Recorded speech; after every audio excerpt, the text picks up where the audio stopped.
Rakyat Israel secara halus menuntut Perdana Menteri Benyamin Netanyahu untuk mengundurkan diri. Disebut secara halus lantaran rakyat menggunakan jajak pendapat untuk mengungkap ketidakpuasan mereka terhadap kepemimpinan Netanyahu. Mengutip Palestine Chronicle pada 25 Januari, hal itu menurut laporan dari sumber utama Ma'arif pada Jumat 24 Januari 2025.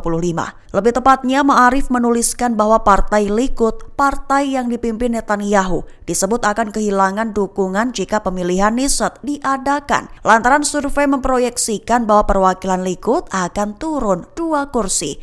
Jajak pendapat menunjukkan perubahan landscape politik, di mana dengan koalisi Netanyahu diproyeksikan mengamankan 51 kursi dibanding oposisi 59 kursi. Hasil jajak pendapat menunjukkan 62% warga Israel termasuk 18% pemilih Likud mendesak Netanyahu mundur atas gagalnya 7 Oktober, sementara 29% menolak dan 9% ragu. Sehingga hasil dari itu menunjukkan bahwa telah meningkatnya ketidakpuasan rakyat terhadap kepemimpinan Netanyahu.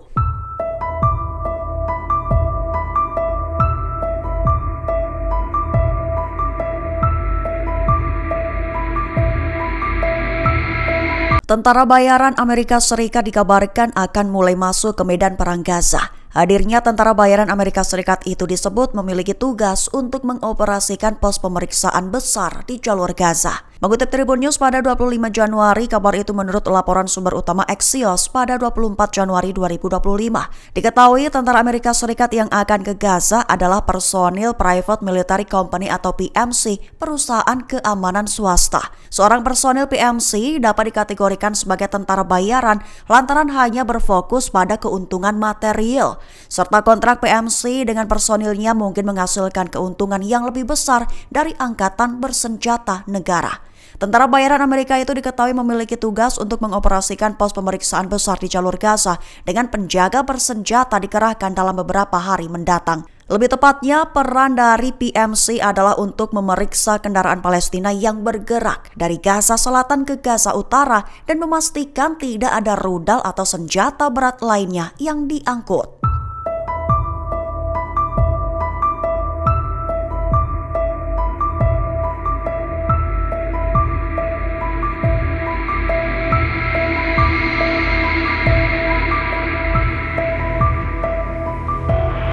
Michael Milstein, seorang pakar Israel tentang urusan Palestina, menyebut Hamas adalah bunglon. Mengutip Tribun News pada 25 Januari, hal itu diutarakan Milstein dalam pernyataannya pada Jumat 24 Januari 2025 kemarin.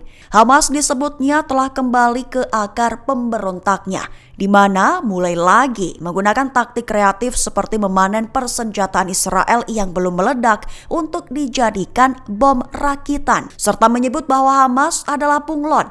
Hamas disebutnya pintar mengubah warnanya sesuai dengan keadaan. Hasil analisis Milstein ini merujuk pada pemandangan mengejutkan bagi IDF di hari pertama pelaksanaan gencatan senjata di Gaza 19 Januari 2025 kemarin, di mana Hamas tetap muncul dengan seabrek keangkunannya di jalur Gaza saat akan membebaskan 3 sandera pertama Israel.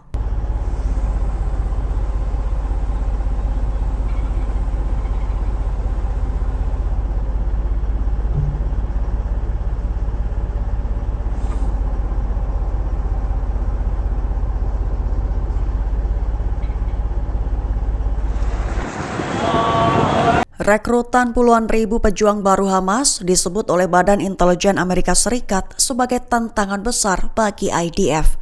Mengutip Al-Mayadin pada 25 Januari, hal itu diutarakan oleh Badan Intelijen Amerika Serikat dalam laporan beberapa waktu lalu. Lebih tepatnya, Badan Intelijen Amerika itu telah memantau upaya perekrutan baru yang dilakukan oleh Hamas. Upaya perekrutan itu disebutnya sebagai bukti yang menunjukkan bahwa Hamas tetap mampu mengisi kembali jajarannya. Bahkan diklaimnya masih terus memberikan tantangan berat bagi Israel. Klaim itu merujuk pada aksi Hamas merekrut 10.000 hingga 15.000 anggota baru selama upayanya melawan Israel. Selain itu, laporan utama menunjukkan bahwa angka tersebut mencerminkan kemampuan Hamas untuk tetap operasional meskipun menghadapi kerugian besar.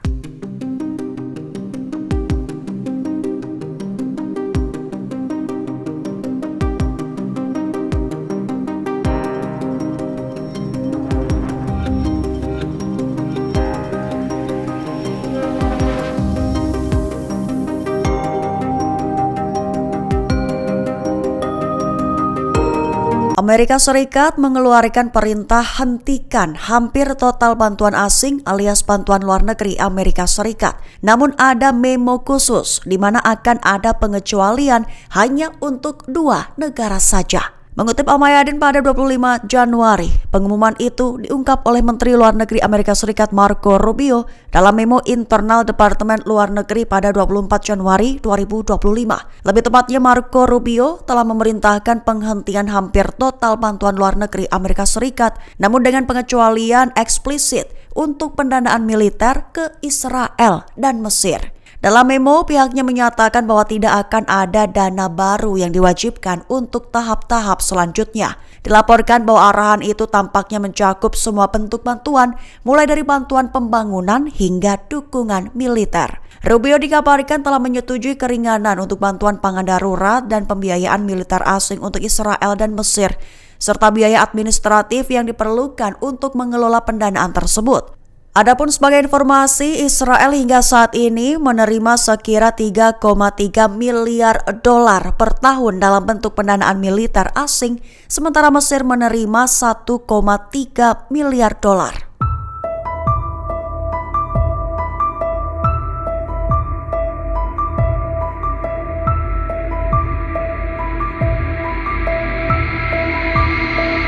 Hanya 861 truk dari 1.200 truk bantuan yang mencapai Gaza Utara hingga Rabu 22 Januari 2025. Muncul pertanyaan, apakah blokade Israel masih berlaku walaupun gencatan sudah disepakati? Mengutip Palestine Chronicle pada 25 Januari, kabar itu menurut laporan sumber utama Anadolu beberapa waktu ini. Seorang sumber menyatakan bahwa penyeberangan Beit Hanon di Gaza Utara tetap ditutup.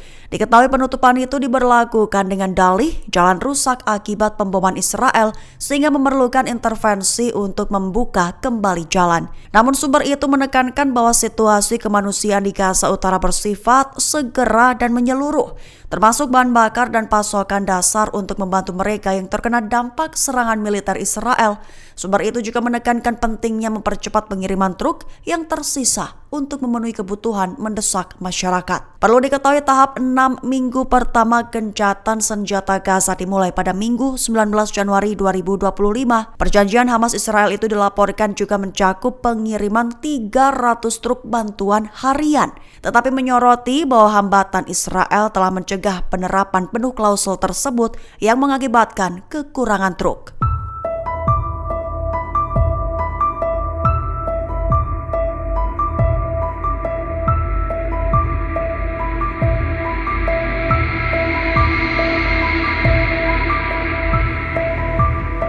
Download Tribun X sekarang, menghadirkan lokal menjadi Indonesia.